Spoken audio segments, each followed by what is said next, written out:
Ahoj, dobrý den. Už jako malá si přála hrát princeznu.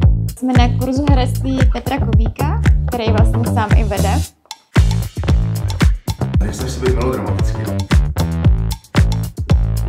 Zkušenosti, vědomosti a pocit, že jsem mladá. Takhle nechci skončit, takhle ne. O 5 dětech ještě neví. Naznačí, jestli prostě ho tady nechcete, nebo že je vítán, anebo že má zastavit. Vyvede slabé z údělu temnoty. Ne ten je skutečným pastýřem a spasitelem zbloudilých dětí. Mě rozhodně nadchla ta profesionalita.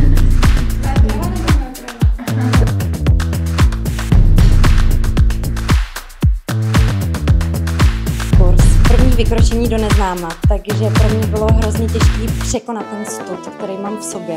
Má to smysl. Už tu dlouho nezůstanu.